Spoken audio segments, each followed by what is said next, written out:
Rashad, why you didn't hit me up? What's up, Rashad? Hey, Rashad. What's up, Rashad? Thank you, Rashad. Brother, I love you, brother. What's up, Rashad? What it do, boy? Hey, Rashad.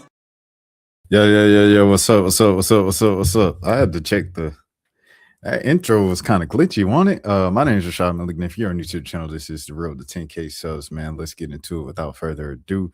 Okay, so today we're gonna be talking about the FaZe clan. New FaZe breaking up. To give you guys a disclaimer on this video, I am not a real gamer. I'm not a gamer. I'm not into like watching gamers and stuff like that. So like the entire Ninja era was not privy to. I always knew who FaZe clan was, and of course, like I said, like I knew people like Ninja outside of FaZe, and just the famous gamers for being famous gamers, but I didn't actually know because I wasn't watching gamers game back then. You know what I'm saying? So with that being said, my real introduction to following or knowing FaZe content is like Aiden Ross moving into the mansion with who was he with? He was like with the dude who had the girlfriend and stuff like that. But yeah, that was like my intro to FaZe type of content. And that was like 2019, 2020. So with that being said, here we go with new FaZe breaking up. And Max, he gave a disclaimer of why. We'll start off with Max talking about why he didn't do his 365-day streaming challenge that he said he was going to do. And he said, I'm going to tell y'all later, but he never told. And remember, like Max went away for like a month or two and was kind of ore farming and stuff like that. But yeah, here's Max. Obviously, a lot of big news happening the last 24 hours. I know a lot of people are looking to me for my thoughts, as these are my boys and I went through the process first. As I said before, I want to be respectful of sensitive information. At the same time, as you all know, in this business, conversations often take place with assistant staffers and other people who aren't required to keep secrets, and everybody talks when something like this happens.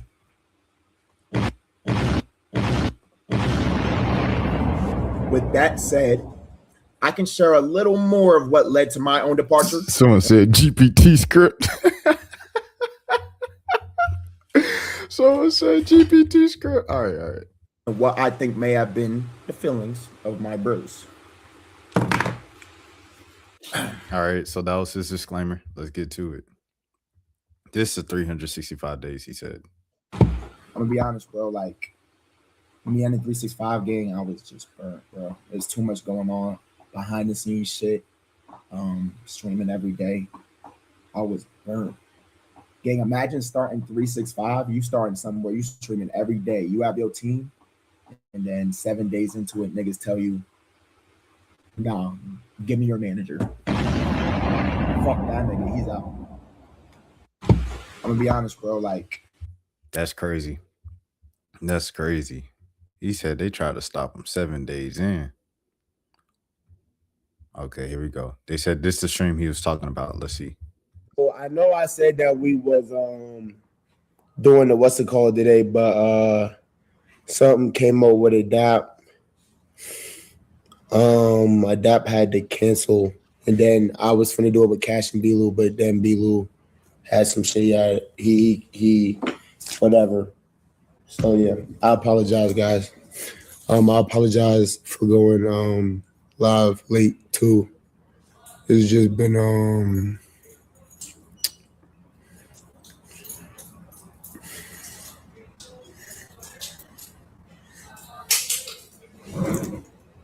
I know I said them boys were going through it, won't it? Them boys were going through it. Okay, so here's Banks responding to Max. All right, hold on. Whenever it loads, whenever it wants. Again, because I just watched some clips from this Black Boy Max stream where he's playing a laugh track over my tweet, and it's like, Max, I know we've had like our individual differences, and I know I haven't really seen eye to eye with a lot of the talent because truthfully and honestly, I find you guys all to be incredibly ungrateful. I find you guys all to have insane egos, and I think it's disgusting. It makes me sick to my stomach that you're just B was in. Hold on, let me run it back. I was saying what's up to y'all. What's in, boys? Again, because I just watched some clips from this Black Boy Max stream where he's playing a laugh track over my tweet, and it's like, Max, I know we've had like our individual differences, and I know I haven't really seen eye to eye with a lot of the talent because truthfully and honestly, I find you guys all to be incredibly ungrateful. I find you guys all to have insane egos, and I think it's disgusting and makes me sick to my stomach that your guys' relationships with each other and with every other streamer and your community included is so incredibly fake. You guys are the best actors on planet Earth, and you've made a complete career out of all of it. Max, these are your boys, but these are the same guys that said they fucking hated your guts after you left. And, you know, you're the program and you have an ego the side. You think you're Travis Scott and this and that. And also, like, Max, multiple conversations about how Ron's content's cringe and you guys didn't fuck with the dad. None of you guys fucked with Lacey or Jason in the beginning. You guys didn't want these guys to live anywhere near you. You barely wanted to share a brand with them. But FaZe was going to fund a Miami house for you, Rage, Silky, and Kason. So fuck it. We'll take what we can get. And then it all worked. And we forced this relationship. And I was called a fucking retard then. And I was told then I was ruining FaZe. And now 2 years later, it wound up being the best thing that ever happened. So you understand why I'm sitting here and I'm frustrated. I would hope anyone watching could sit here and understand why I would be frustrated while a fucking entire hate mob is coming after me on fucking Christmas, my first Christmas without my mom. Yeah, SSB. Early on, I would say, like, I don't trust Banks either. If you have 13 kids saying the same thing, Banks wanted 20% of all of our earnings, and it wasn't what we thought it was when we joined FaZe. And you're the only one that's like, oh, everybody's painting me to be the bad guy. Who am I gonna trust? You gonna trust the 12 or you gonna trust the 1? So there that is. Let me see. So that was the Max one. Here he continues going on FaZe. This might be the same video. If it is, I'll go to the next one. I just watched this. Yeah, this is the same one. This is the same clip. This is the same clip. All right. So then he said new FaZe put him in debt. So here's that clip. Entire hate mob is coming after me on fucking Christmas, my first Christmas without my mom, when all I've ever fucking wanted to do is help FaZe be successful. That's all I've ever wanted to do. That's the only intent. Where's the money? I'm this fucking guy who's trying to take everything from everybody. Where is it? Then why the fuck am I millions of dollars in debt? Where is it? It's in Blackboy Max's bank account. It's in fucking Silky's bank account. It's in Jason, Ronaldo, Lacey's bank account. All these lights hot. I wish this never happened. I wish that I never did any of this. The entire hate mob is coming after me on fucking Christmas, my first Christmas without my mom, when all I've ever fucking wanted to do is help FaZe be successful. That's all I've ever wanted to do. That's the only intent. Where's the money? I'm this fucking guy who's trying to take everything from everybody. Where is it? Then why the fuck am I millions of dollars in debt? That's crazy. Let me see. Here's a throwback from Rain. You know, obviously I'm not like the happiest with FaZe as a whole concept to everything that went down, but you know, as part of life, I learned a lot from it, and I'm grateful I even got to experience it. And that's why I didn't join back, is because I mean everything's good right now, but personally, I still feel like when the inevitable bad happens, I'm not so sure how much unity will be there. That's what I care for, bro. Everyone's gonna be there when everything's good and everyone's happy, but it shows where people are really at and who they really are when shit hits the fan and how they act when that happens, you know. And it's nothing against the new guys; that has actually nothing to do with them. I'm very happy for them, and I hope they do stick together when the inevitable adversity comes their way, and I hope that they, you know, figure it out together and don't let anything get between them, and they just, you know, they lock in and really make sure everything's fine between them. You know, obviously I'm not like the happiest with FaZe as a whole concept. So this was going on for like a little minute. Someone did a little montage. Here's a montage of new FaZe. They lasted for about what, a year and a half.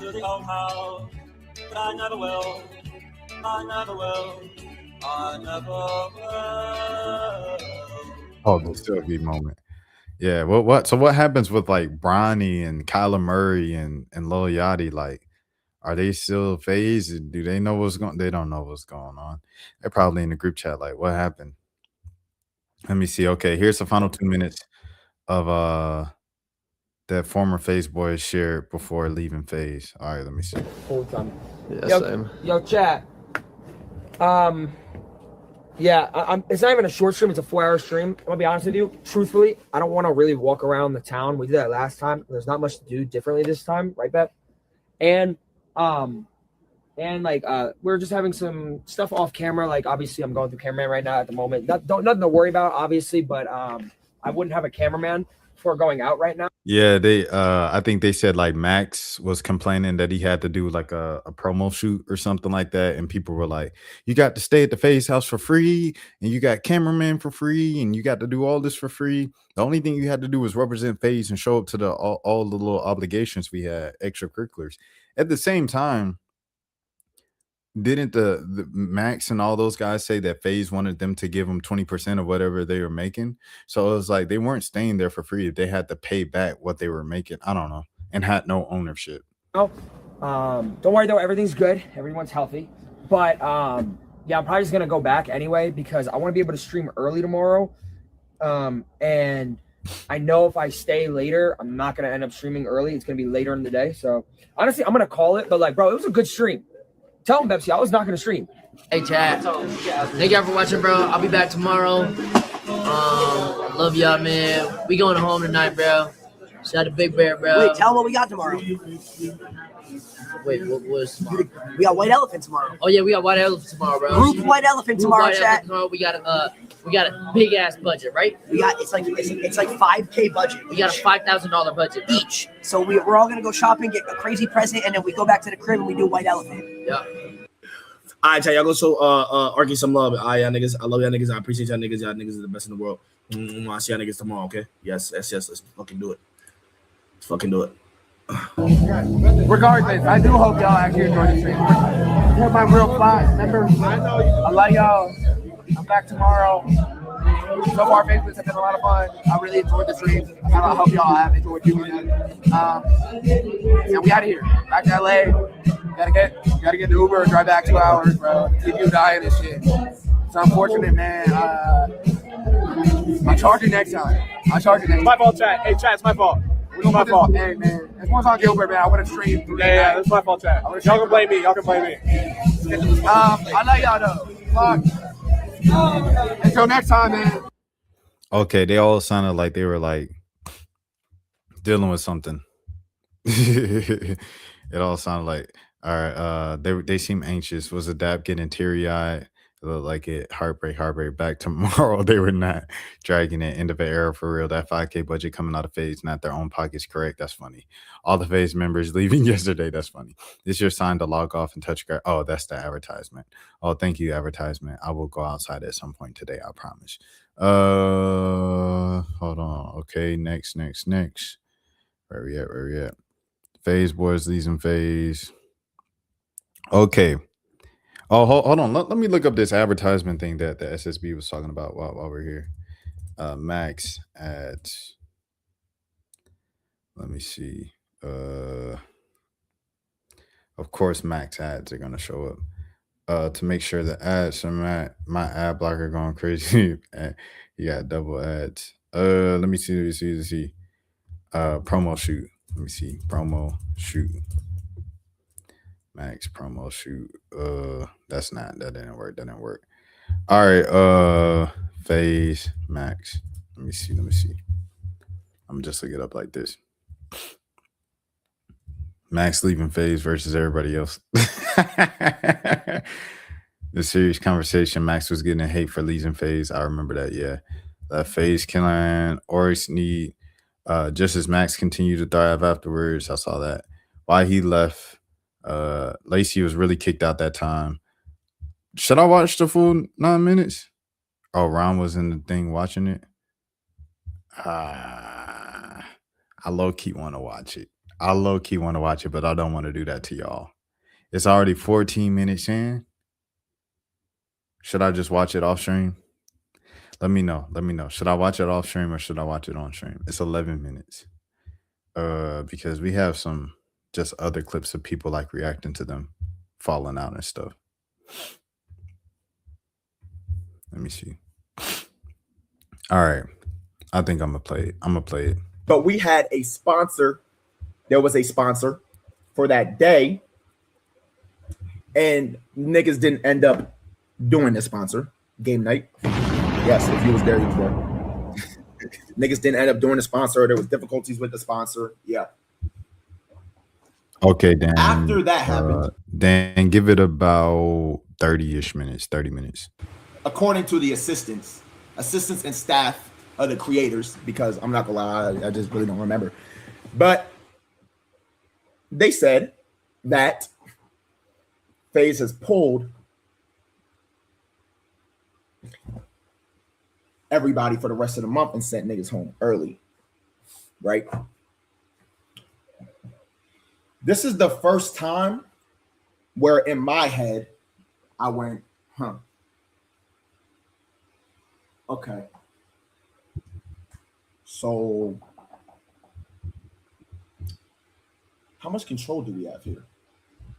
And how much control do we have over us? Oh, yeah. Well, SSB, let me know if I'm wrong, but I think they were in trouble. That's why they built the new FaZe with all the, the streamer guys and stuff like that to try to bring FaZe back. Like, and they kept saying, we're gonna bring FaZe back. But I think they meant also like financially too. If I'm not mistaken, I think that was the whole point of new FaZe. It was to get them back. If that makes sense. Right? I'm gonna say that one more time again. How much control do we have here? And how much control do they have over us? Move into January. Y'all know I started 365. Someone at FaZe had introduced me to my old manager, Brandon. Shout out, Brandon. Was working with Brandon from about November to January. Y'all probably seen him, tall white boy with hair. You feel me? Yeah, 153. Oops. Brandon had falling out with person who introduced me.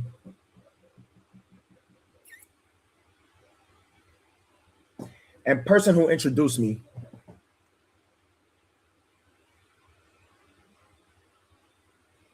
tells me, according to my assistant and my creative director at the time, who were sitting in on all calls because they're on my team, tell me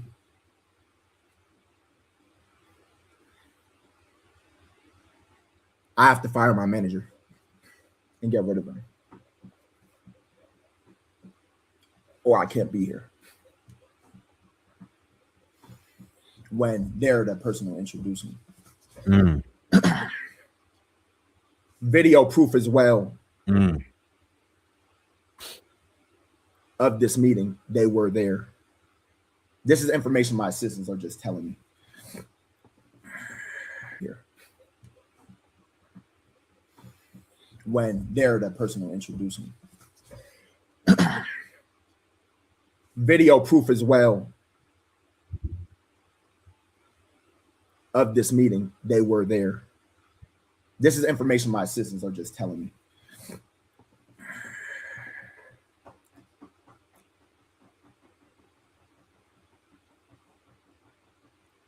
After that happens, I stayed.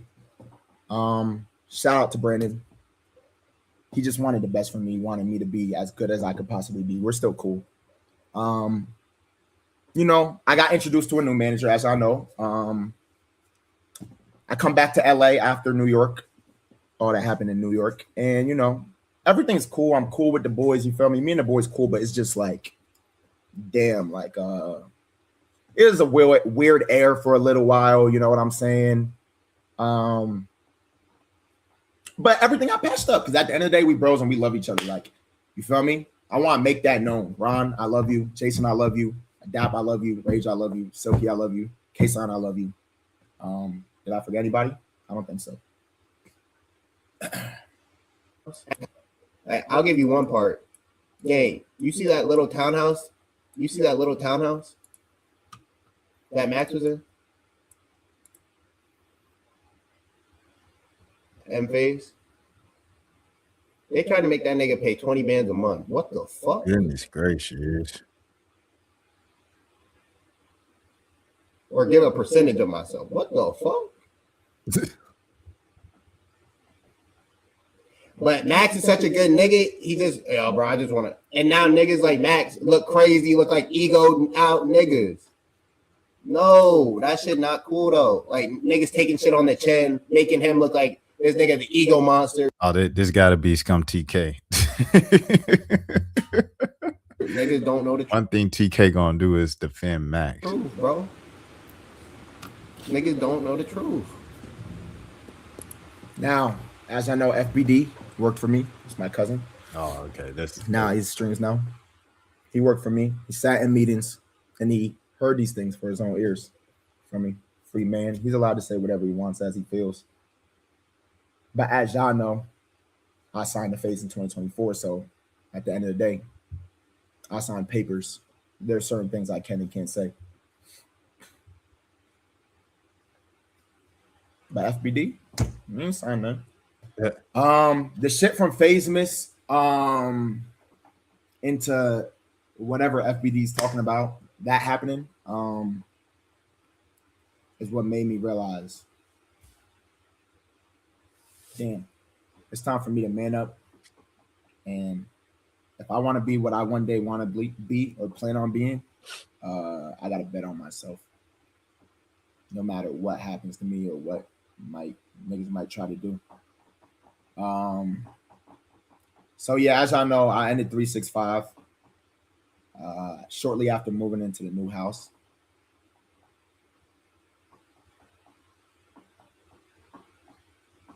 I'm gonna be honest, bro. Like me ending 365 gang, I was just burnt, bro. There's too much going on behind the scenes shit. Streaming every day.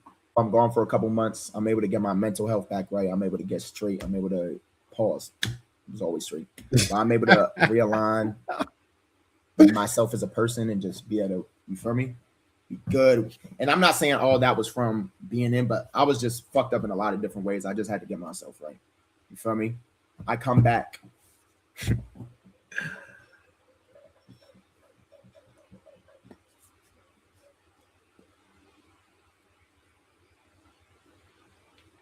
I'm missing one piece. Sorry to rewind the story to fuck y'all up. Y'all remember when Lacey got kicked from FaZe? For like a day.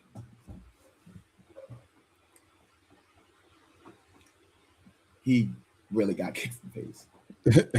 He got kicked from FaZe because, according to the assistants and the staff and the cameramen, they said that he had missed a video shoot or something. And we were missing video shoots. And so he actually got kicked from FaZe. Granted, he was allowed back in a couple, later, because niggas all had combos, but yes, he got kicked from FaZe. So my point of this is to tell y'all this. We had no control. There was no control. We're just like we're puppets. At least that's what it felt like. You get what I'm saying? And then we had FaZe camp. I'm not gonna lie, for the past like 2 months, I was on some shit like, damn, like, am I really gonna leave? Am I gonna stay? Bro, I'm not gonna lie. I was like just on the fence with it because at the end of the day, I fuck with these niggas, but we don't own this shit. We don't have control over our careers. But why did you sign the contract? That's my question. That's my like I guess that's where I'm confused. Max at the time, when he signed, when Ron signed, when Lacey signed, when Jason signed, they were all pretty big. Silky signed. They were all pretty big, in their own bubbles of the streaming world. And they joined FaZe, which is the largest, when you're talking about kind of legacy-wise of content creation groups. It's probably like what, Team 10? Is that the group with Logan Paul and Jake Paul?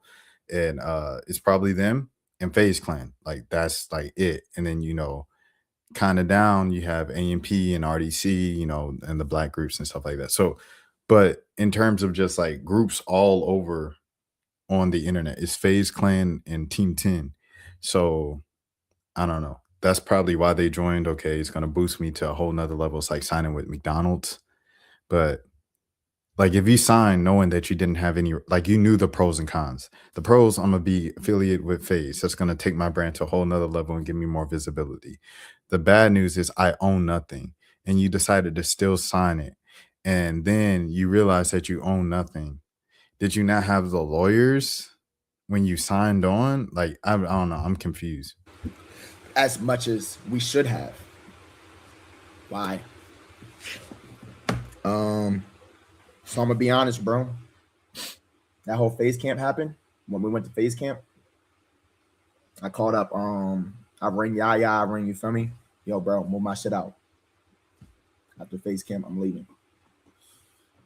And I'm gonna be totally honest, bro. Now that I'm here, I want to sit here and at least apologize publicly to my boys because it caught them very off guard. But the reason I did this was because I needed to make a decision and stand on it. I knew if I had niggas move shit out, there's no going back. I needed to make this decision and not have any return. You get what I'm saying?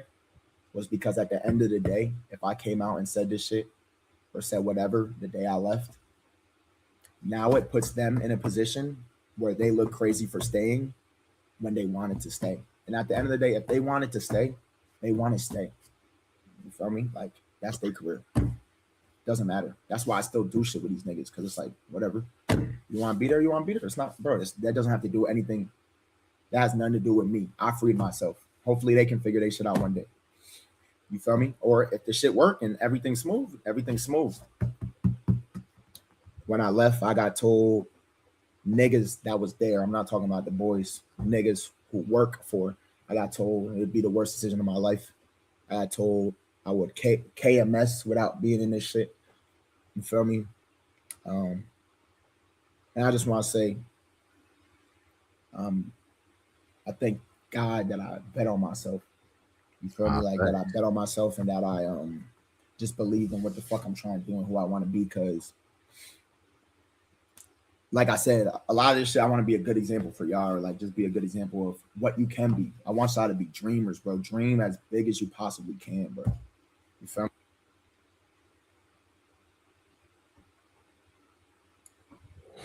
Yeah, that's his background.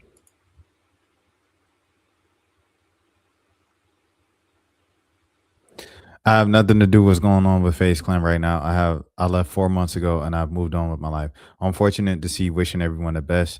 If there's anything I could do to help, I'm here. Nobody loves FaZe more than me.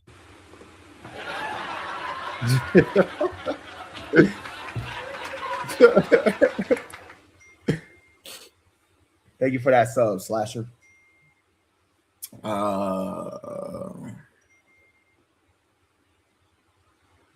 But yeah, everyone leaving today. I'm not gonna lie, bro. I'm not gonna speak for them, but niggas in some shit, bro. And please be easy with them. You feel me? Because at the end of the day, they got some shit going on. You feel me? And the assistants have shared shit that I could share, but I don't even want to do that because it goes deep. And I don't think I'm the person who should be speaking on that. I just want to be able to speak on what I can because I was able to, you know what I'm saying?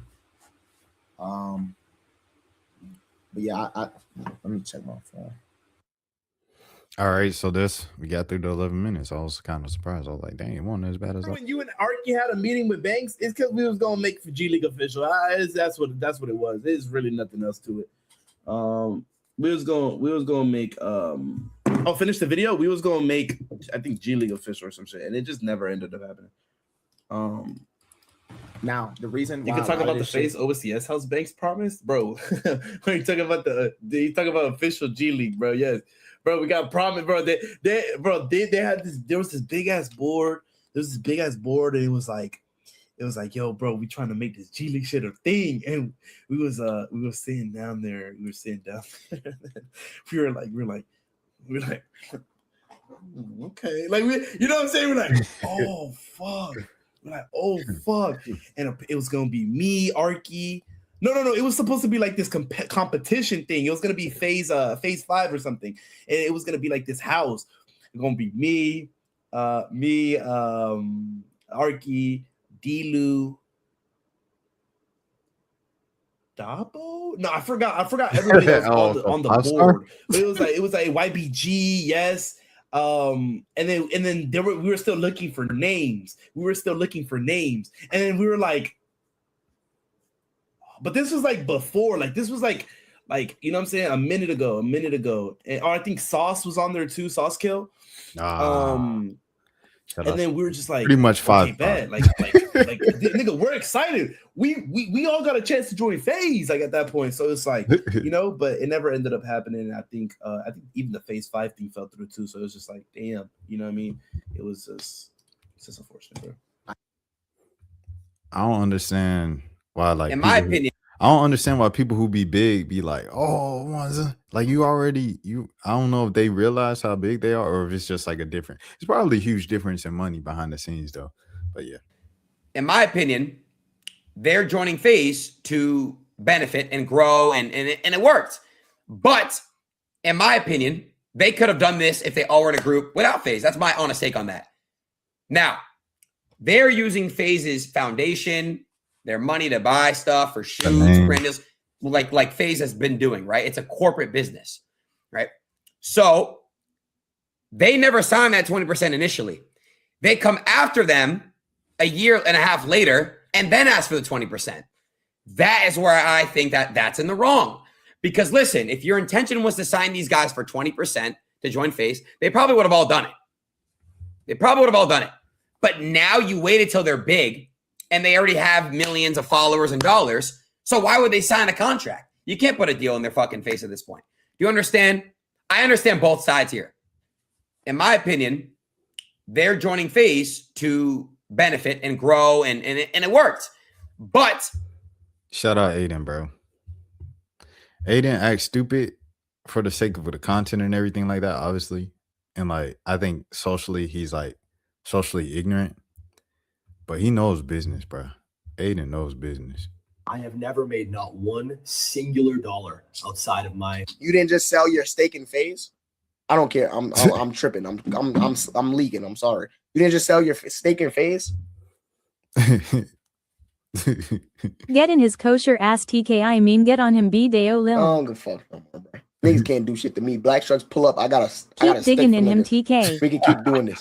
You didn't just Wait, come up so real bread off FaZe this so shit. Far? You didn't just come up real bread off this shit. That shit they going through don't got nothing to do with you, twin. You didn't scam mad bullshit coins off these niggas. Oh, crypto coins off these niggas. What are we talking about, bro? Y'all seen the Stop Saying 6-7 kid doing the crypto coin? I'm just gonna be honest with you. If I started some shit and I run some shit, I'm not. If I ever go viral, like viral, I'm gonna let y'all know right now, I'm never doing a crypto coin. I'm leaving for false allegations. I'm leaving because you know what? From a real business standpoint, we know you did this shit and it's bad publicity, so we got to get you out of here, bro. I have never made not one. All right, next.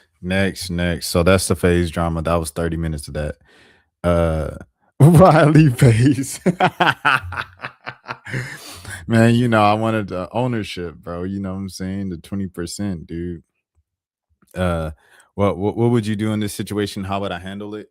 I wouldn't sign like, okay, no. I'm not gonna say that. I'm not gonna say that. Because in real life, what I could say is I have a job, right?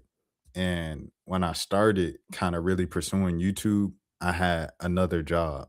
So it's kind of the same thing. Like when the more attention I started getting on YouTube and everything like that, I was like, I'm gonna keep taking new jobs or whatever, because I mean, they're paying more, and the access that I get through the job puts me in rooms and everything that can help me, you know what I'm saying, in my own walk, in my own career, in my own independent journey and stuff like that. So I understand saying yes to join FaZe, like for the sake of exposure, more getting more respect in a lot of the rooms. Because if you go independently, like on your own, the grind is just much more tougher. When you go into brand meetings and all these people, like people are kind of like, you know what I'm saying? They'll see the content, the quality of the content. They're like, oh yeah, we like it. But then there'll be a little shut eye when it come down to the numbers, because you might necessarily have the numbers that they're looking for.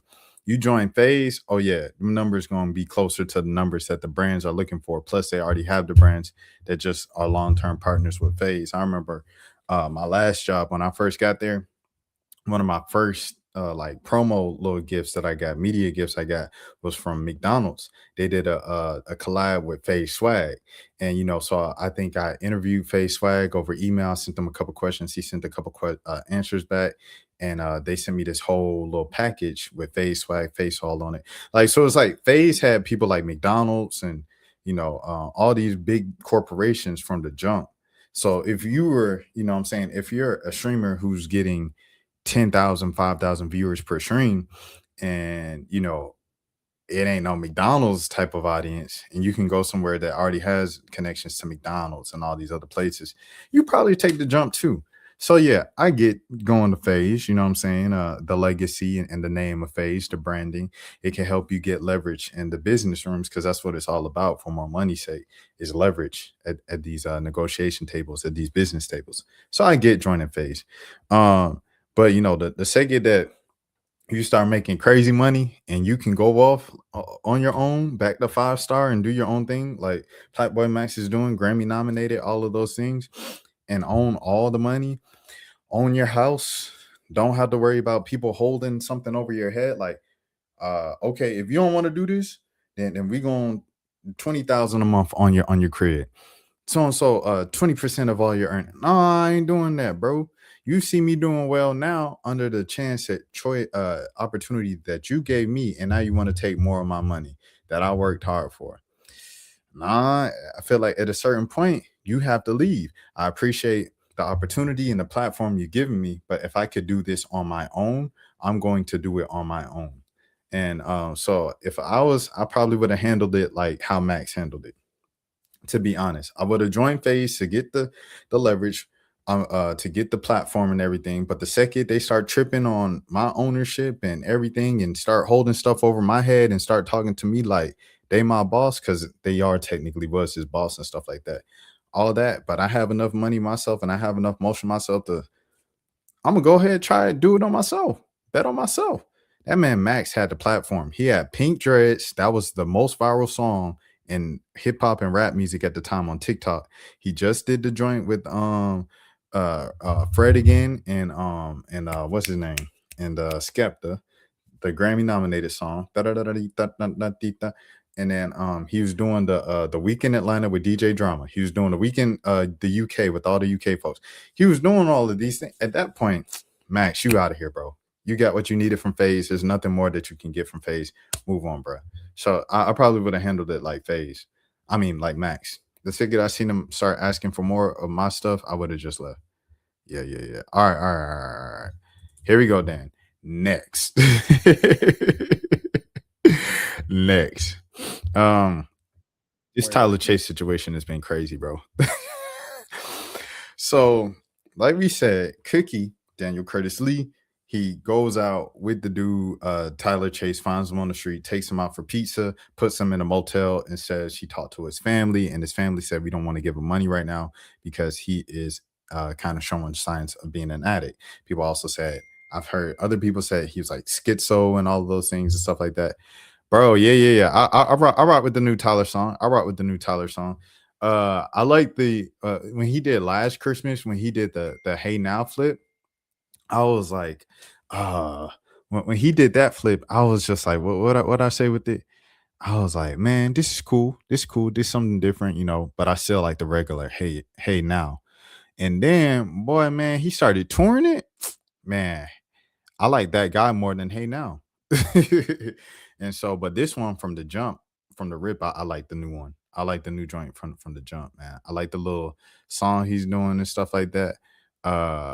You know what I mean? Like he's like the little humming he was doing for the hook, and the rapping was crazy. And he's talking about everything he wanted to talk about. He started off flexing about the places he's been, his stamp passports. That's his brand. Call me if you get lost era. And then he went into, what did he talk about after that? He was talking about he's still talking about his lack of commitment and his hesitation to commitment, which has been like just kind of his entire, since the rebrand of Flower Boy on up, it's been like, I'm such a lover boy, but I'm also scared to love someone forever. So he did a taste of that. I was laughing at that. And then what did he kind of close it with? He kind of closed it with just like, I'm better than all you guys again. And he had this weird line about not being alive. And I thought those lines were weird. I made a face at that. I didn't quite get it. It might have just been a flex of like, it's expensive to not live, with the coffins are expensive, services are expensive and stuff like that. So That I didn't get, but everything else I rock with. I like the beat, and I like the singing, and the rapping was A1, and I like the subjects he was rapping about. I like knowing what people are talking about when they rap. Mental health is a real thing. Okay, yeah, okay. So back to this. So Cookie, he goes out, takes him out and stuff like that. And he films it, and then he gives him a motel. Apparently in this video the next day, he said he got a call from the motel and they said the Joker trashed the hotel. So here's that video. Nice and warm with your families. Unfortunately, Tyler Chase is not. And this is the case for millions of other Americans. All right, the hotel situation. We got Tyler shelter. Hooray. Everyone's happy. Tyler's happy. Not the case, guys. We got him into the hotel, and just that night, I receive a call from management. They're upset. The door is left open. Why is there a microwave in the tub? The refrigerator's turned over. I just feel so devastated. I'm at a loss. And his family told me that they had tried the hotel thing before and it didn't work. And of course, Dan. Hold on, give me a second. I got to take a call.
That was my dad.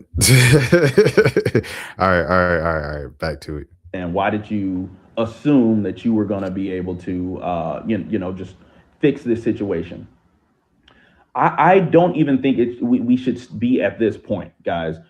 3 nights ago, when we tried to get him to the hospital, the authorities should have. I don't understand how a system could be in place, right? We have all these social systems where help should be provided for these people facing mental health issues, drug abuse issues, right? Taxpayers vote on this stuff all the time. 5150 exists. A third party should be able to get someone into treatment, get them a psychological evaluation to figure out what is going on and allow them to detox. I'm just crushed that these systems are not working effectively. They're not quality systems. LA, we got to do better. Well, Riverside County at this point, and California, there's the CARE Act. Let's make sure that it's functioning. There's no reason that his family should not be able to get him help. I'm really feeling devastated here. I do want to send a thank you to people that have been supporting, the people on the ground. Blaze Pizza has given Tyler free pizzas until the 31st. Now I gotta say, guys, do not just take the plug and abandon my boy.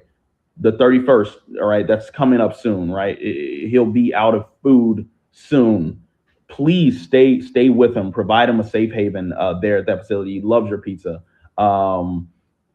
Guys, I think that it is time to put in a call for 5150, but I also need insight from you all. Do you think that's fair to have a third party call and get someone entry into a facility when you know they need the treatment and they're gravely mentally disabled? We have to do something before it's too late for Tyler. We have to do something, guys. I'm not gonna lie. There's a lot of people who have been critical of Cookie Daniel Curtis Lee like this entire time, of like him kind of documenting the thing and doing it for likes and money and content creation. This looks like a genuine like reach out for help. He's asking for resources. How can we do this? How can we do? He didn't just give up after they said, "Oh, they trashed it." Guys, what should we do now? He brought up multiple specific acts. He brought up bills and laws and multiple things set in place for social services to help get this guy the help he needs. So I don't know. I still think it's genuine. You know, it didn't go according to plan, which he acknowledged. He was the first one to say it, and he kept going with it. All right, here we go. And I just want a little insight. Anyone who has battled with drug addiction in the past and anyone who's battled with mental health problems, what would your perspective be? Or if you've actually experienced 5150, you know, in a way that was helpful or not, let me know, because I think that's the call that needs to happen. All right. So there was that. And then this was the next thing that happened. They said he's now in the hospital, and they said he'll be in the hospital for 72 hours and then go into a rehab. It's all from TMZ. TMZ's getting all of this exclusively, which is another thing that's kind of like, But if you're a Daniel Curtis Lee looking to get help and resources and all of that, TMZ says, yo, we'll pay you $50,000. There's nothing going on right now in just pop culture. You know, you had the Christmas Day games for football, for the NFL and the NBA. But for the most part, things are pretty slow right now. Rest in peace to the young lady who passed away at the age of 35 from Big Brother, Big Sister, after falling into cardiac arrest, reportedly. Like, rest in peace to her. There just hasn't been much that has gone on because it's the holidays. People are inside. People are chill. Thank goodness. That there was the young girl as well over in Charlotte. She was 13 walking home from the grocery store. They for no reason. That's sad. That's a tragedy. You know, you have these isolated tragedies that always happen each and every single day in some part of the world. But for the most part, with regular pop culture, there's nothing that we see with the typical news cycle. So what I'm saying all this to say, this is one of the more popular reoccurring stories that TMZ has done multiple stories on for the past week or so, right? And Daniel Curtis Lee has a history with TMZ. He was, and as y'all know, I don't know if you guys know this with TMZ, but TMZ, they like to bring on the same people. If they bring on guests, if they bring on someone they interview, They like to go back to the same people. They brought Daniel Curtis Lee on a few years ago to talk about the whole Lindsay Shaw thing when Lindsay Shaw was getting canceled by Black Twitter for kind of making fun of Black people on the TikTok. And then they found like she had this history of just kind of saying weird things about Black people. Anyway, so they're going back to Daniel Curtis Lee a lot. TMZ pays for stuff, right? Like, I think that's the thing that people knows, like because they had the pictures of Kobe Bryant and stuff like or something, something along those lines. I don't even want to say that because I don't want to get sued. Allegedly, they've had some things in the past that nobody else has had, and people are like, the only way that TMZ could have possibly got this was they paid for it. So say TMZ pays for sourcing. If TMZ offers Daniel Curtis Lee $5,000 to exclusively give the details about what's happening with Tyler Chase right now, this week, I think the number might have been bigger than that. Let's say $10,000. $10,000. Because these stories have to be getting a combined 3, 4, 5 million views, right? This week. They offered Daniel Curtis Lee $10,000. You think Daniel Curtis Lee is taking it and it's like, okay, we could use this and the money that I made from all the reels that I'm doing, talking about him, using that money, putting all that money together to get Tyler Chase the help he needs, put him and pay for him in the rehab facilities, pay for his Blaze Pizza, pay for this, pay for that, pay for the motel, et cetera, et cetera. Is that wrong? I think this is where it all gets tricky. Like, it's all tricky.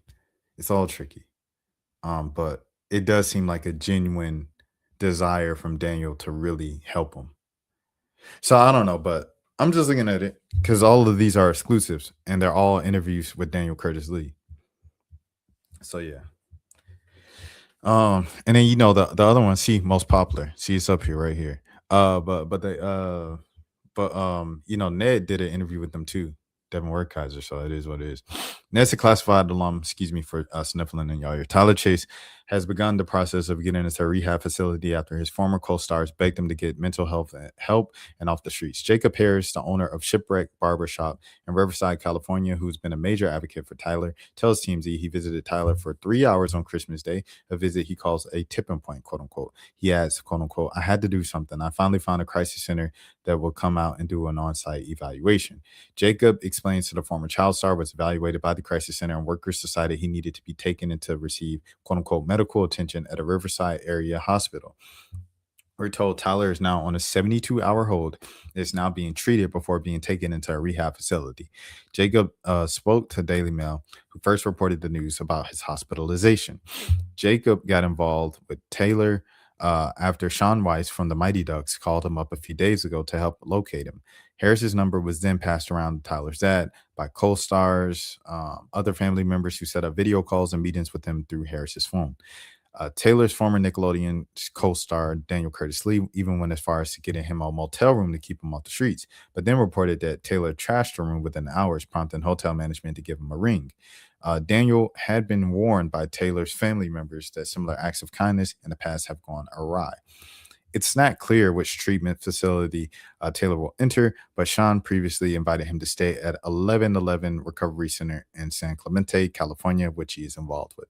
The push to help came after videos of Taylor circulated the internet showing him looking unkept and in need of housing. His former Nancy Classified co-stars Lee, Devin Wertheiser, and Lindsay Shaw addressed the videos on their podcast in September.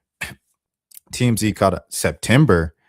Dang, so this been wow. Okay. This I didn't know this was been a thing. This gives me new perspective. Okay. So they knew about these, and these have been the videos that have gone around. TMZ caught up with Devin this week, who told us he's heartbroken seeing Taylor go through so much. He noted, quote unquote, anyone who's dealt with severe addiction and deep mental health issues knows it's an unbelievably challenging situation. If they don't want to help, my only hope is that this gets exposure. Someone with real understanding and resources can help step in and get Taylor into treatment and help him get back on track. So there that is. TMZ looks like a full of liberal bots. All right. Great comment, bro. Let me see. FaZe, a Dago legend. Yeah, shouts out to FaZe, man. TMZ has been on Fox for the last several years. Yeah. TMZ been on Fox, so I think they got a real budget. That's the whole thing. Oh yeah. So, anyways, Daniel Curtis Lee follows up again on this report that he's been taken and has hospital. So here's the latest one. Yeah. Hey.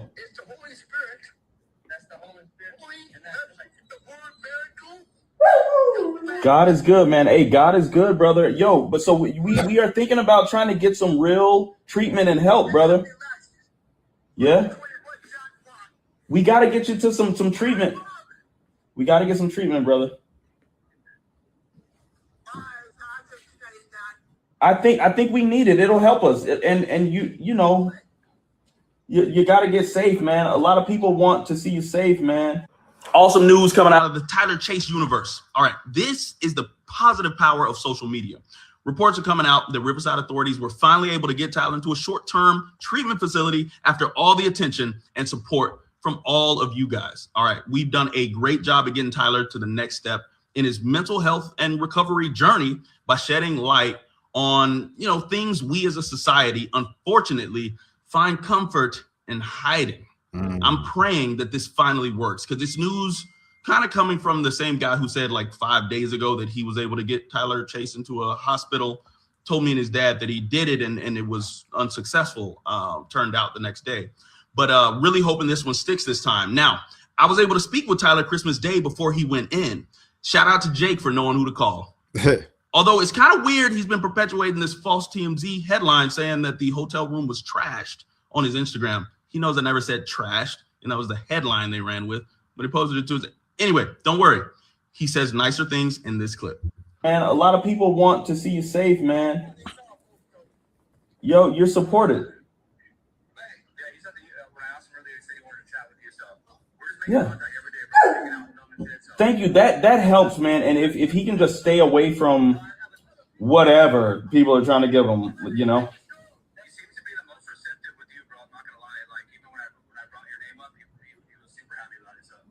Yeah, I mean, yeah, that's my guy. But continue to urge him for long-term care, man, treatment. Yeah. Hey, man. Shouts out to Cookie, bro.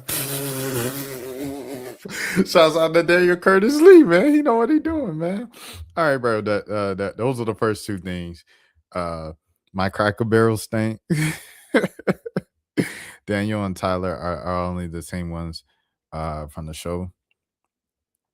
Oh, the only same ones. So you don't think Ned and what's her name and all that, or even Claire Lawyer, child lawyer. You don't think they normal people? Your Cracker Barrel stink over there in Virginia, Jay Brown. Dan, is Dan awake? Dan, if you awake and alert, I just dropped the link, bro. But yeah. We at the 1 hour mark, so I'm gonna bring on Dan. He's gonna talk about his Christmas presents and things of that.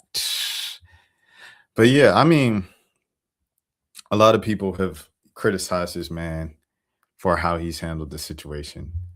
But like, Dan, what's up? What's up, man? But if he's the only one he feels comfortable with is Dan, then I mean Dan. Yeah, Dan and Dan. The only one he feels comfortable with is Daniel Curtis Lee, then that's the only one he feels comfortable with. Daniel, man, what's happening, man? Merry Christmas. Not much, man. Thank you, man. Hey, this is my brand new Christmas/birthday gift, man. Look, hey, Lane, bro, this is honestly true. To be honest, a lot of people have talked about it, all of those things, the filming and the posting. Like you said, it honestly got him more help. And you see it right here. He's in a hospital. They said he tried to get him in a hospital before. They tried to do this before until it went viral, until Daniel Curtis Lee did this. Hey, it is what that's true. Yeah. Dan, happy National Boxing Day. All my Canadian viewers, happy National Boxing Day. Don't you know? All my African Americans who celebrate Kwanzaa, happy Kwanzaa. And I don't know if Hanukkah's still going on, but if Hanukkah's still going on, shouts out to all the people who celebrate Hanukkah as well. Dan, yes, you said your presents. This time for the unveiling of the presents. This right here is the biggest birthday present I have. I got a brand new Chromebook laptop. Oh, that's what you're sitting on right now. Yeah, that's what I'm on right now. I noticed it looked. I was like, I think this is the first time I've seen both of your hands at the same time. Yeah, both of my hands, man. Because you're usually, on the phone. Yeah. That's crazy. This is going to man. help me. This is going to help me long term with the podcast that I'm on with you, and then from other podcasts. This is going to help a lot. And then like you said, and then the podcast that you're going to launch eventually too. Mm-hmm. Down in the future. First thing though, all right, Dan. So I'm gonna put you on game. You got the light, the light behind you. Drag that light in front of the laptop. See, it's plugged into the wall. So I'll have to do that. I'll have to do that at another time. Okay.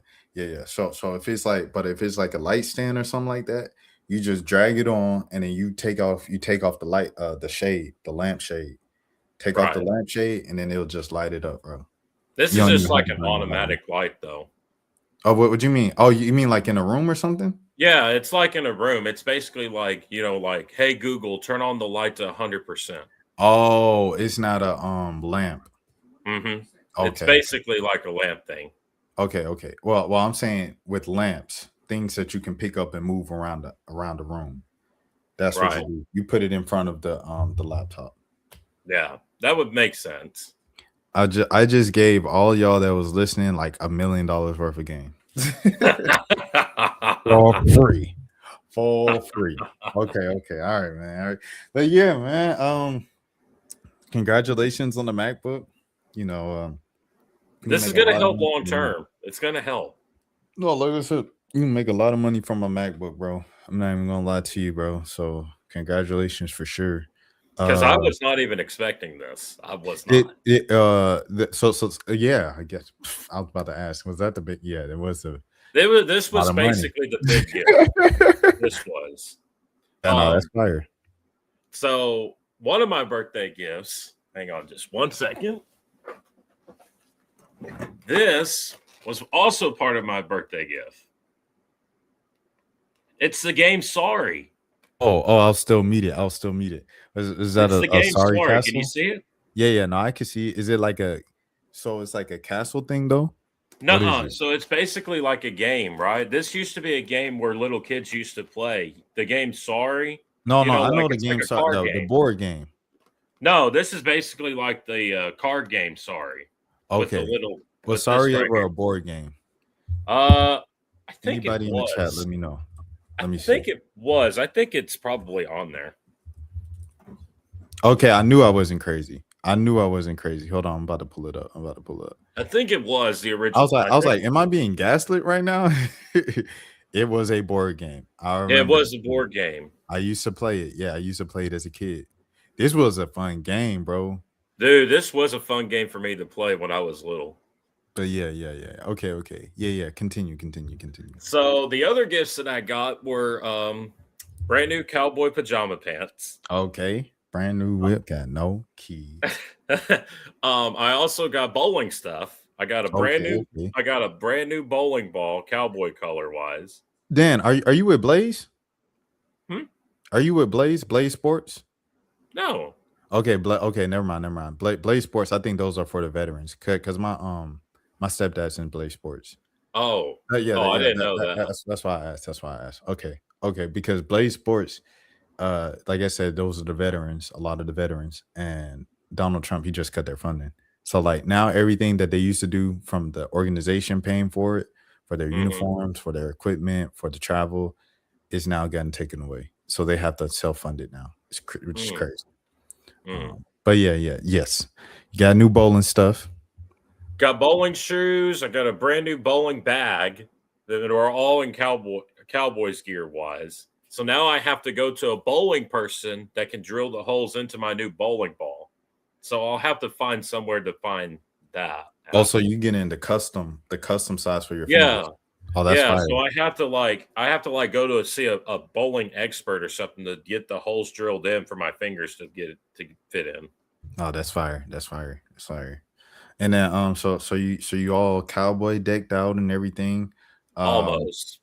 Oh, okay, okay. Almost cowboy dicked out. What else you need to finish to complete the cowboy fit? That's a really good question. I've already met Dak. I've already met Pickens. I mean, that was basically the biggest one. You know what? I don't think I need that. I don't think I need that much now. I think it's just basically like apparel and stuff. That's pretty much all I got. Who's the last jersey you've had? The last jersey I've had was Romo's jersey, which is you see back here. And who else? I have Van Der Esch's jersey. Van Der Esch's? Yeah, Leighton Van Der Esch's jersey. He was our linebacker from I believe it was when Romo was playing, I believe. Sorry, on the Team Z tab, the McAfee, you have viruses popped up, and I was like, oh my goodness. Oh yeah, you got to take care of that. No, you know, TMZ be having them pop ups. I don't believe it. I think it's cap. Well, we'll see though in a few days. If in a few days I'm like, my laptop's fried, y'all. You said, hey, I told you got to take care of TMZ. Yeah. But I think TMZ cap. Let me go. I'm trying to go to the dang. He said, if you were a Cowboys fan, you were the Spurs. Oh my goodness! Wow. Let me see. What was his name? Leighton Van Der Esch. That was his name. Leighton Van Der Esch. Yeah, he was our linebacker. Okay, I see him. Yeah, he was. Good. I think that he was the last one that I got a jersey from. Well, got a jersey from, that is. Yeah, no, that's like a Cowboys deep cut. Cowboys deep cut for sure. And he was dealing with a neck injury too. Yeah, that's what they were saying over here. Yeah. He had to retire because of his injury. Oh, that's probably another reason why, But okay, all right, cool. So with that being said, yesterday, most of the day majority of the day was like traveling. I started off at my mom's house, then I went to my neighbor's house, the neighbor that I grew up with. Check this out. I grew up with my neighbor from like 3 or 4 all the way up to like 10, and then he moved. And then but they always stayed like in the same city as us. And then my mom and them, they moved 11 years ago. But he moved like last year or 2 years ago in the same exact neighborhood that my mom moved to. Wow. So since he's back in the neighborhood and around us again, he invited me out for Christmas. I went out there for Christmas after I was at my mom. Went over to see him, see his family, and then went over to see my dad. And so with that being said, most of my day was just going here and seeing where everybody was. I missed all the dang games. That's why I was reacting in my shorts to all the basketball games. So I didn't react to any clips from Golden State and Dallas, so I haven't seen any of that. And of course, I didn't watch any football because we were watching. If we weren't watching, I was watching all the 3 games. Okay, all right, cool. So with that being said, let's get into it, man, of what happened yesterday in the NFL. Well, I'll go first with the Cowboy game to start off with. So this was basically kind of like a frustrating win because number one, the Cowboys are already eliminated from the playoffs, as we all know. Now it's just all about draft positioning. They came into this game as the third. They would be slated to have the 13th pick in the draft, but now that pick has gone down from 13 to 15. So basically, what's going to happen is that over the weekend, that pick may go down from 15 to at least 16 or 17. So basically, the Cowboys are winning these games meaningless, acting like that they can go on this 2-game stretch and act like that they can go 500 and think it's a winning season. How is it a winning season when you've already been eliminated from the playoffs and your defense is basically bad? Because you don't have a losing record. Well, that's the other thing. The Cowboys haven't had a losing record in over a decade. That's why they will want to win. Yeah, but then the next game that they're going to be playing is against the Giants, and the Giants are fighting for that number 1 pick, because they got a bad record as well. So that means you guys won't have a losing record again. No, it doesn't seem like that we will have a losing record. It doesn't seem like. Yeah, Dak says that he wants to play next week, but Schottenheimer's like, we're going to talk about it as the week goes on. And I'm like, what does Dak have to prove? What does he don't want to have a losing record on his record. I don't want no losing record on my record. Well, I mean, if he wants to go out there and play, that's his decision. I mean, they're paying him this much money to be the number one quarterback, so you got to let him play. Go out there and play. I'm all for it. I'm all for it. Yeah. Is that all you have for the Cowboys game? Cowboys. Basically, yeah. So on the next game, that was the Lions and the Vikings game. So that game was very interesting. So Minnesota has won 4. I think they've won 4 or 5 straight now. I believe they started their win against us, and then it's now carried over all the way to the Lions. I believe if I'm not mistaken. Here we go. So yesterday, hold on. Yesterday, let me scroll down. I gotta zoom out. Okay, so yesterday was a win. Then 2, 3, 4, 5. Oh, so they're on a 4-game win streak. 5. Oh, 5-game win streak. Yeah, you guys were the third of the 5th game. Okay, so Minnesota was on a very good stretch during the season now.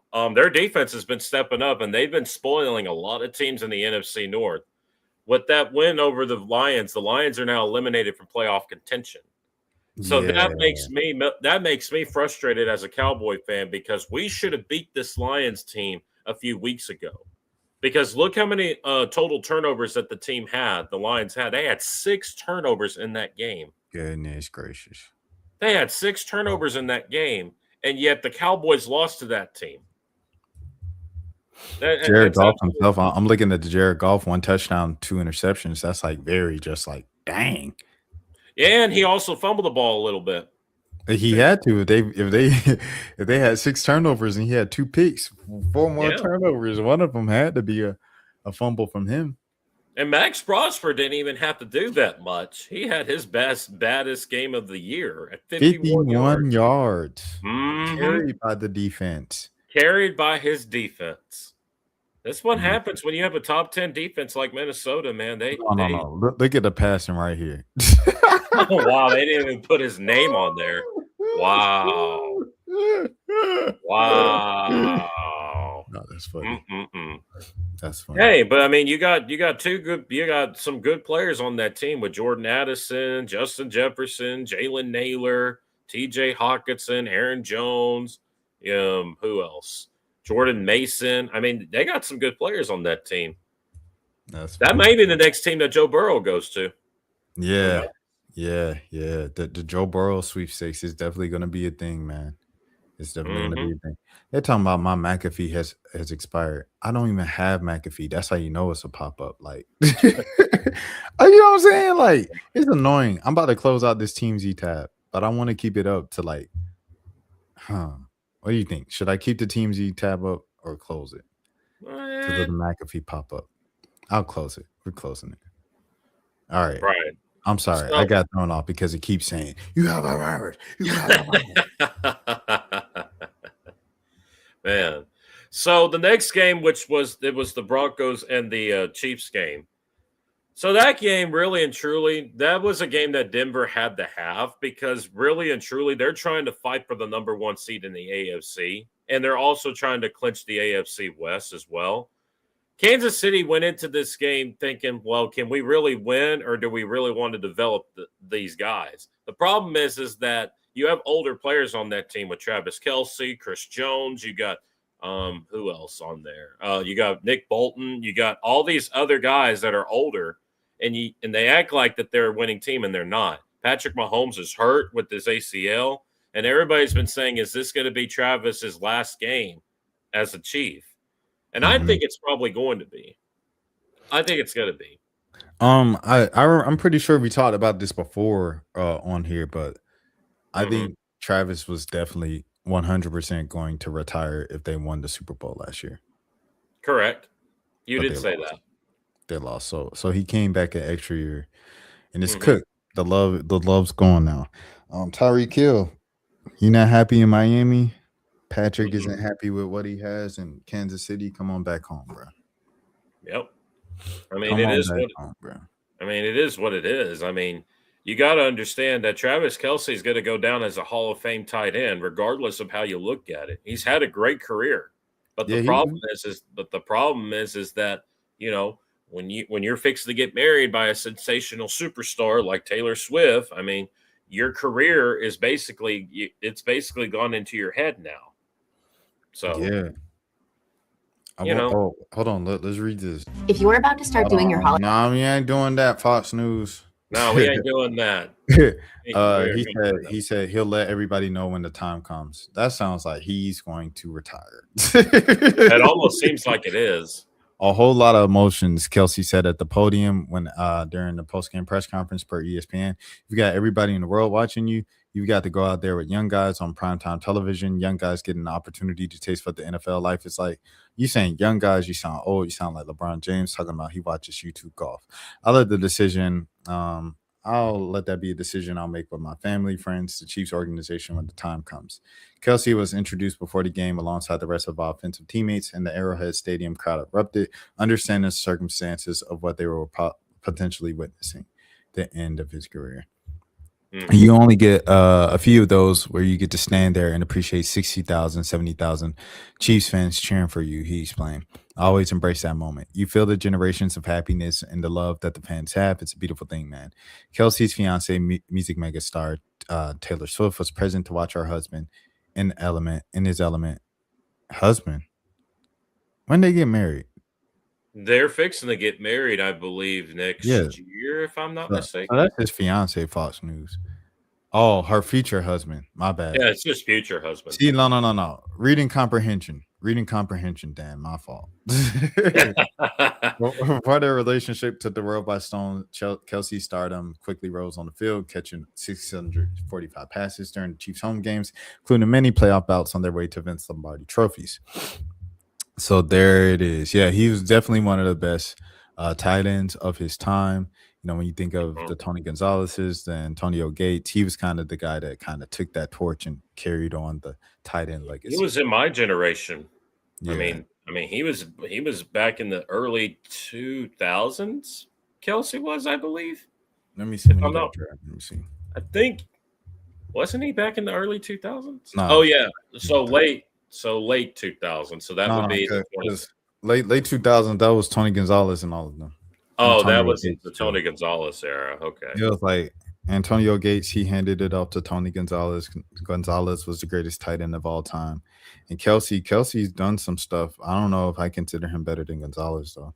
I think Tony G is still my greatest tight end of all time. But I also might be biased. I'm from Atlanta, so. Yeah. I mean, he's going to go down as a Hall of Fame tight end, regardless how we look at it. So. Oh yeah, for sure. I don't know if we should compare Travis to Tony, though. I mean, that's Tony played darn near 100 more games than him. Yeah, Tony Gonzalez is the greatest. He's the GOAT. Yeah, but look at it. Yeah. I don't know if he's about to say this, but 80 less games, and he only 300. Well, no. Was that 3,000? Never mind. Let me be quiet. Go ahead, Dan. No, what I was going to say is that it's so hard to compare Travis Kelce to Tony Gonzalez because basically their careers, I don't know if their careers are basically identical or Tony is just better than Travis. He's just better. Yeah, I mean, I hate to say that, but it is what it is. So. Yeah, Tony Gonzalez is just the GOAT. He's just the GOAT when it comes to this. But 0 championships and 3, but this is pretty much like Patrick Mahomes. Shout out to Matt Ryan, though. Shout out Matt Ryan. And then I don't even know who the quarterback was in the 2000s for Tony G. Oh, wasn't it Michael Vick? No. Would Tony or no? I don't think Tony.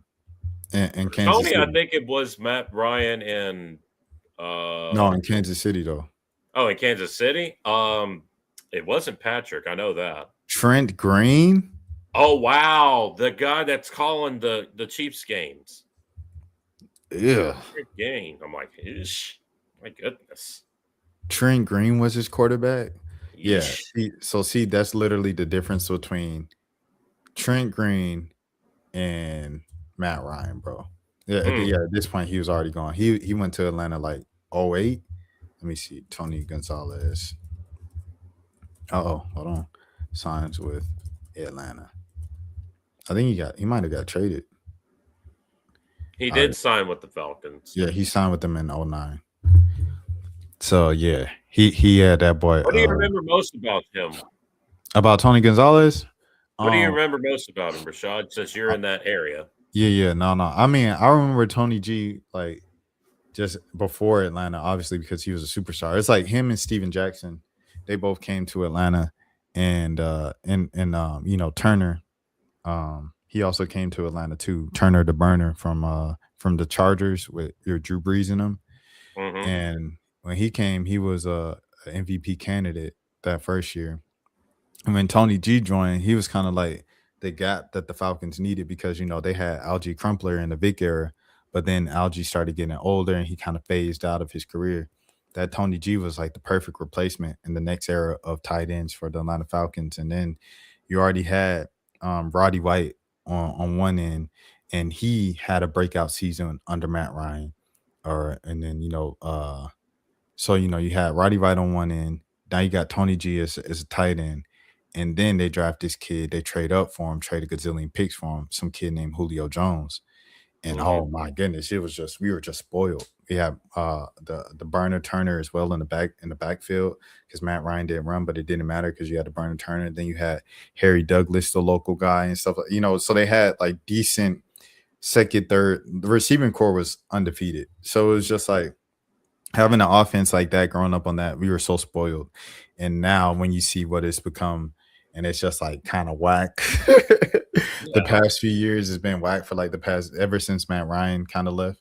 It's just been bad.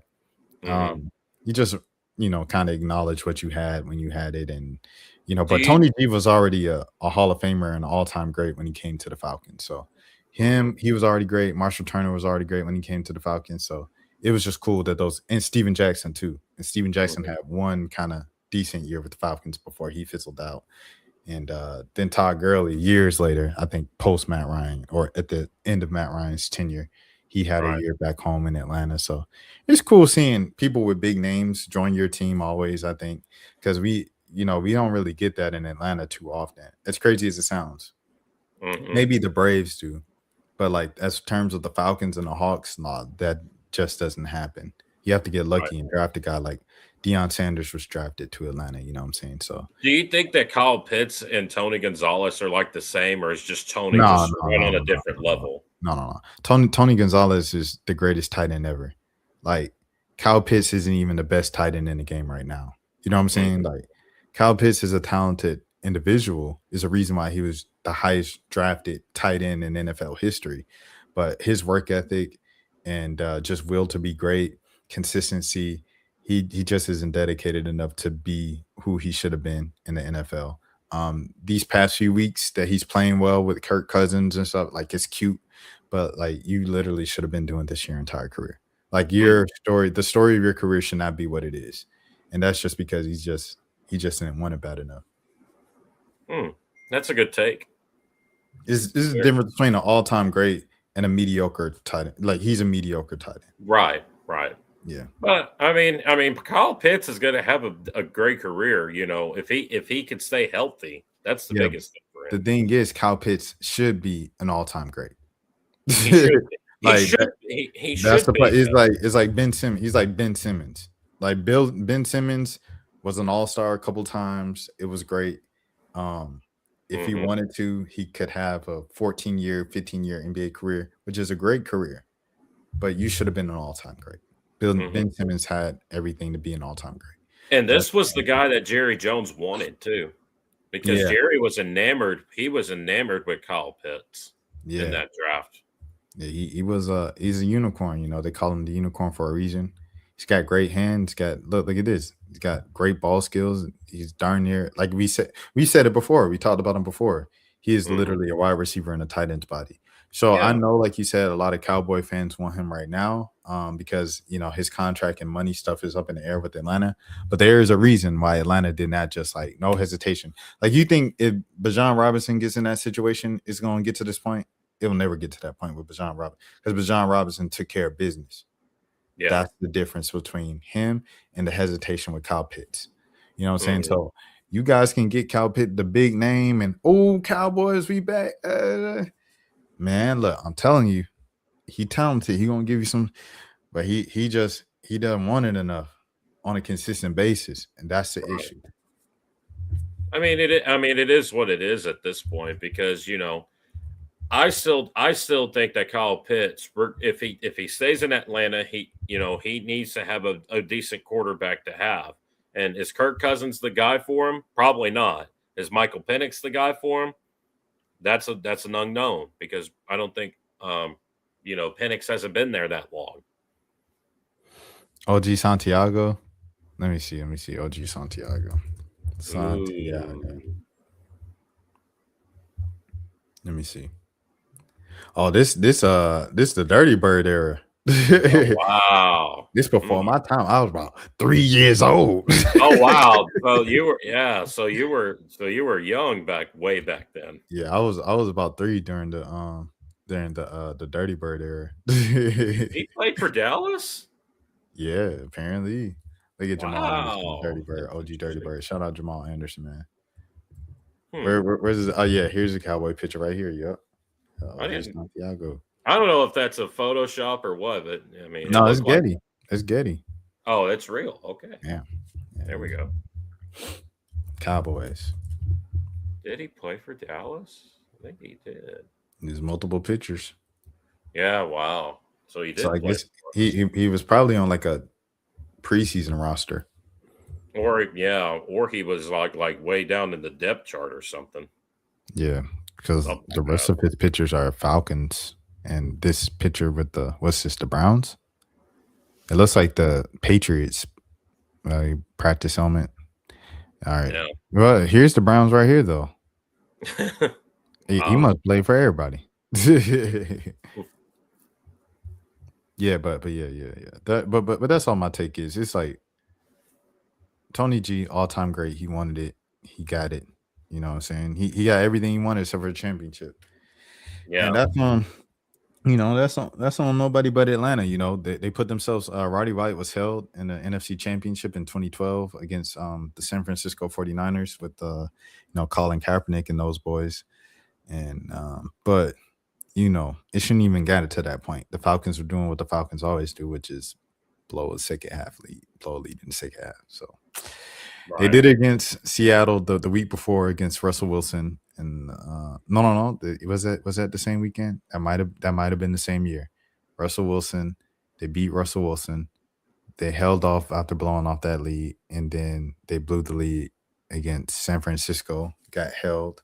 Same place on the field in the Georgia Dome that UGA got held against Alabama to go to the national championship and the SEC championship game. It's crazy. It was the same year.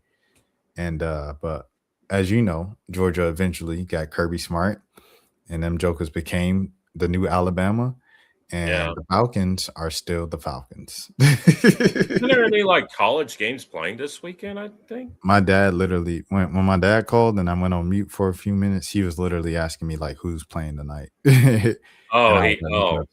Yeah. My dad was calling. He was asking who's playing tonight, what's going on and stuff. So it's nothing but regular bowl games. No college football playoff games this weekend. Oh, the big ones. Mm-hmm. Yeah, none of the big ones. But yeah. That is we went down a nice rabbit hole of basketball wise. The Mavericks lost badly to the Warriors. They lost by 10 points. I mean, it's like the Mavericks can't get on a streak. They basically they can't get on a streak of winning consistently. You have this generational talent in Cooper Flagg who is like you and I were talking about this the other night. He's trending upward. He's trending up, but everybody else is trending down. And I'm like, that's not how you're going to win games consistently. And AD had to miss this game. And now after I see this, he's going to miss a few games with a groin strain. So he continues to stay hurt. He continues to stay hurt. And you were asking about AD, man. You were asking him about him the other day. Well, Porzingis ain't playing either, so I don't care. Both of them hurt. Yeah, so both of them are hurt. So basically, we can't trade them. We can't trade them. No, it's like if you want who would you rather want out of the hurt dudes? I'd rather have AD. Yeah, I mean, AD's more consistent than KP is. You know what I'm saying? I'd rather have AD if I'm gonna have him. But hey, KP got to come back, bro, because the Hawks literally need depth at the big position and they need more defense. Mm-hmm. Porzingis gives them both of that, but the Joker ain't out there. Didn't Trae Young come back? Trae Young came back. Oh, how'd he do in his first game back? He's getting his legs back, but he's shooting the ball well. He's shooting the ball well. Trae was going through like a bit of a shooting slump. He always starts the season off slow from shooting. When he came back, he was shooting the ball well. He was shooting the ball well, and he was giving effort the second game defensively his second game back. Obviously, every possession he's not no lockdown defender and scrappy guy, but he was showing more effort that second game back after they lost. And it just didn't matter because the rest of the team ain't playing defense. Right. So it's basically what we've been saying about both of our teams. Both of our teams need to be winning consistently, and I don't think they have. I don't think they're doing that. With the Hawks is literally just defense. Like the offense is there. Like it's not like it's like they need another scorer. They have it. Like they have all the scoring they need. It's the opposite from the Mavericks. They play defense, but their offense is subpar. That's why the Hawks need AD. Yeah. I mean, it is what it is. I can't really explain that part. So yeah. It's something kind of weird going on with Houston. Houston actually won yesterday, but yeah, big time over the Lakers. Big time. That dude, is this dude going viral right now on TikTok, and he just gives sports takes, but he doesn't like anybody. Like he just talks about every single athlete and why they're not good. Like he's like Taysom Hill. He's like Taysom Hill is not a football player. He doesn't throw well enough to be a full-time quarterback. He doesn't run well enough to be a full-time running back. He doesn't catch well enough to be a full-time tight end. And he does I was like, dang, he's making good points. And then I kept seeing the videos. I'm like, they're like, does he like anybody? And he's like, Kevin Durant is just a 6'11 Cam Thomas because he scores a lot of points, but he has no impact on winning. And the Rockets are kind of like just a normal team. Like it feels like you add Kevin Durant to your team, you don't get better, you don't get worse, you're just kind of the same team. And it's been like that ever since post Golden State. Wow, the Lakers got embarrassed. Yeah, Bronny got in the game. That was a short I had on my channel. And he hit Bronny only got 3 points last night. My boy Bronny got in the game. Yeah, Bronny. Merry Christmas. Bang, Bronny James. Merry Christmas. LeBron James only had 18 points last night, and yet his son only had 3. So combined, they had 21 points. 21 points. First father-son duo in NBA Christmas Day history to score 21 points. And Luka continues to be Luka. Luka had 25. Oh, your ex, man. That's always tough. Looking at your ex diving and still looking hot. Hey, man. It happens. Hey, DeAndre Ayton, you should have more than 2 rebounds. Just saying. Oh, DeAndre, yeah, he is. You should have more. I want to be kind to DeAndre Ayton because I don't know what he's going through in his personal life. But in terms of basketball, you are a waste of a #1 draft pick, Burr. Yeah. It just is what it is. Yeah. The good news is you got the #3 draft pick right here. So yeah, so you basically have both guys that have been basically, on the same draft class. And they should get Marvin Bagley. They should get Marvin Bagley to have the entire top 3 of that class. Yeah, just get Marvin Bagley, and then all of a sudden you completed that draft class. Yeah. And Austin Reeves, you should be disappointed in yourself. You only had 12 points last night after you scoring 30+ in each of your games. No. I'm looking at Rui Hachimura. Oh, Rui. What are we doing, man? Scoreless cardio, 28 minutes of cardio. He was -29. LeBron was -33. Oh my gosh. Luka was -25. Oh, wow. But I mean, they lost by 20, 23. Then the only positive was Jared Vanderbilt and Jake LaRavia. Yeah. Shout out to Jake LaRavia. He's been a great addition for them. This I year. did hear about the Timberwolves and Nuggets game last night, but I think I don't know even who won that game. Oh Yeah. yes, So this is what happened. I did the reaction in my shorts of like Ant got the ball on an inbound. He did a turnaround, one dribble, I think, pull up, tough contested, falling out of bounds. He hit the 3 to go to overtime. And late in overtime, they were down by about 4. He goes and he drives real quick. He dunks the ball with 2 hands, and Jokic gets it to inbound the ball. And after he came down with this momentum, he like poked the ball out of Jokic's hand as he's trying to inbound it. That's a technical foul. And I think he got another technical foul, or that was his second technical foul of the game. So he was ejected. And that was in overtime with like 30 seconds left. This was a good game though. This was a good game though. Yeah, you talk about stat lines. Jokic. Oh my gosh, 56 Jokic. points, 16 rebounds, 15 assists. Dude, in 43 minutes, 56, 16, and 15. That's video game numbers. I'm sorry, that's video game like. And I was saying it in the short. I was like, I think we're back in the era of dominant bigs. Like bigs run the league again. You know, you have we had Embiid earlier in the era a couple years ago doing his thing with Jokic. It was Embiid and Jokic, and then Embiid eventually just succumbed. I don't know what's the word for that, because I want to say succumb, but it's not. It's like succumbed. And anyways, pause. To the injuries, but you had Embiid, Jokic, and now you have Şengün. You have Derek Queen. You just have all these talented. Oh, Wemby. I'm tripping. Wemby. Like bigs literally run the league now again. Yeah, the Spurs beat the Thunder the other night too. Yeah. The Spurs are the only. They beat the Thunder 3 times after the Thunder started. Like, so that's gonna be the Thunder's kryptonite. Yeah. They figured them out. They figured them out. It's like what, but yet Dallas can't figure them out. Yeah.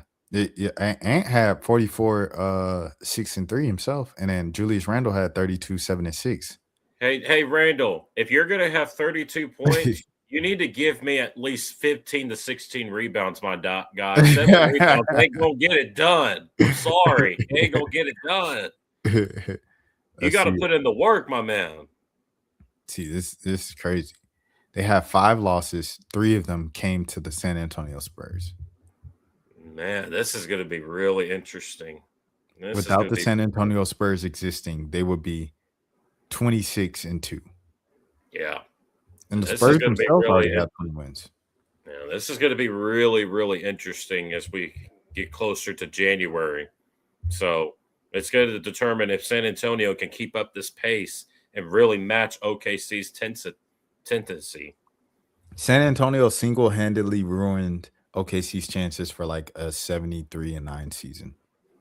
Yeah, because that was the season that Golden State were. I think it was back in 2016. Yeah, 2016. It was, and then the 73rd win came the same night as Kobe Bryant's last game.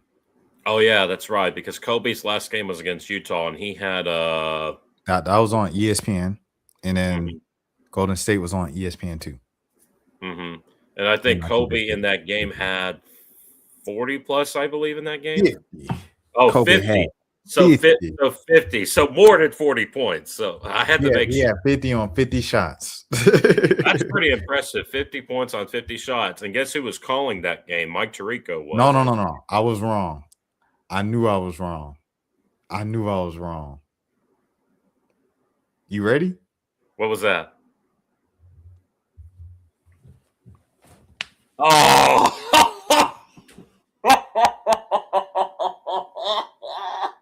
Oh my gosh. Oh wow. You said 50 and now he got, and then the all-time legend had 60 in that game. Jeez. There'll never be another one of these dudes right here, bro. A main Mamba mentality. I mean, there'll never be another one of these dudes, bro.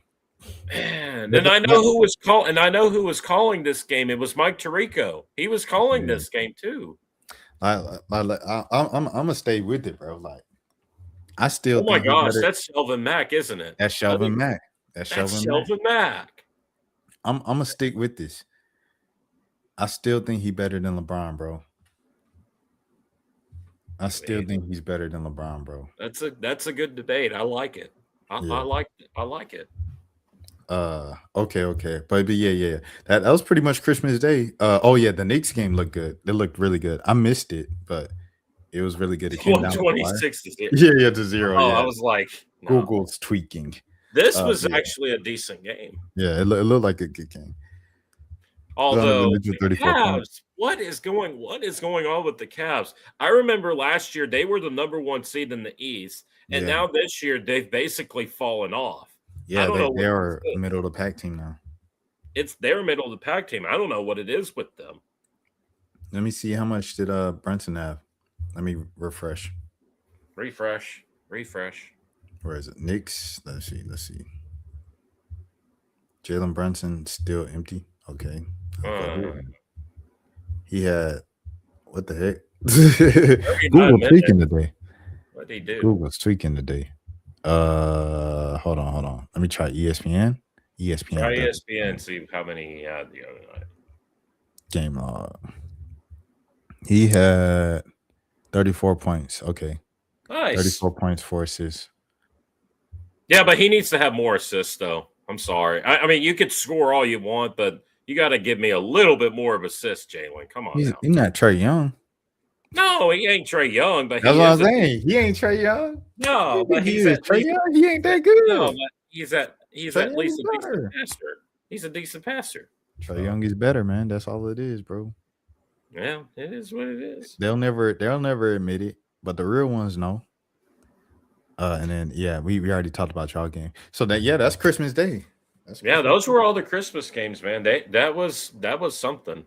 The Mavericks get embarrassed on Christmas Day again. The media needs to stop letting the Mavericks play on Christmas. You heard the inside guys, they discussed like them blowing it up. They said I heard Charles talking about that. You think they should blow it up? I don't think that they should. I mean, they should, but here's the problem with that. The new general manager that's probably going to come in, I think they're going to have like their own say in this. Are they going to want to keep AD, or are they going to trade him away to get assets to surround Cooper Flag? That's the biggest thing, because you don't know who that GM is going to be, and I believe that the Mavericks are looking for a new GM when spring starts, and I'm like, I don't know who they're going to find. That's my thing, because I know that Mark Cuban said that he wanted Dennis Lindsley to be the next GM because he's had ties with Utah. And when he was in Utah, the Utah started winning. So, I mean, we'll have to see where it goes from here. From a Maverick standpoint, for me, I really think they need to decide, should they surround Cooper Flag with more talent, or should they at least blow it all up and try to get as many assets as you can and try to rebuild for the next several years? It's not a bad problem to have when you start off with Cooper Flag. No, not at all, because you have the number 1 pick and he needs the ball in his hands more. He needs it in his hands more. You know, like we both said the other night, he's trending upward. He's trending up. And the other players are trending down. He has an opportunity now with no Kyrie and no AD. Yeah, and you know, Kyrie's not going to be back until January, if I'm not mistaken. I mean, it's the end of December. Christmas just passed, so that's literally 2-3 weeks away. Yeah. So, I mean, he's got 2 to 3 weeks to get rehab and whatnot, but, you know, it is what it is to this point. So. Yeah. Well, Dan, that's all we had today. Since Christmas is past, there's no more Christmas carols now on the. I know there's no more Christmas music. There's no more of all this nonsense. I know this is dumb. So, but I will give you a chance, you know, like you say, to give all your shout outs. All right. Shout out to the NBA and NFL for doing all the Christmas games. Shout out to my shout out to my family for just being there for me and supporting me, you know, becoming who I am and been doing this kind of stuff, you know. Shout out to Rashad, shout out to all the Cowboy podcasters and the Maverick podcasters, you know, and shout out to the people, man, you know. And another thing, shout out to Tyler Chase, man. You know, you're going to get help, man. I believe it. Don't give up on yourself.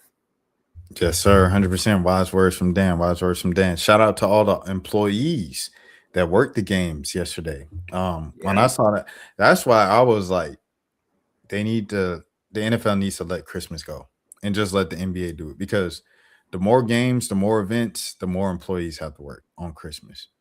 Yeah. And eventually it's going to turn into such a big monopoly. Everybody going to be working on Christmas. And then it's like, what the heck? Yeah. That's the whole point, to not work. Right. But yeah, Dan, I appreciate you as always, man. You guys make sure to stay tuned. 1 a.m. we should be recording tonight at like 10:30 p.m. Eastern or around that time. So I will be back live on here tonight. Until next time, though, my name is Rashad Milligan. Please follow along because we have been live the past, or posted original content in the past 296 days consistently. This is the road to 10K subs. I'm trying to get 10,000 by the end of the year, which is in 5 days. So 5 days to get about 4,000 subscribers. Can we do it? I think we can. That's about 1,000 subscribers a day. I believe in y'all. Get him tape as well. Get him tape for his sign. I'm getting tape to tape my sign to the wall once I get 10,000 subscribers. Appreciate that. A reminder, Dan. This is Dallas Dan. My name is Rashad Milligan, as always. And until next time, have a good morning, have a good afternoon, have a good night, have a good evening, have a good day. If nobody else told you today, I care for you. And until next time, we are. Rashad, why you didn't hit me up? What's up, Rashad? Hey, Rashad. What's up, Rashad? Thank you, Rashad. Brother, I love you, brother. What's up, Rashad? What it do, boy? Hey, Rashad.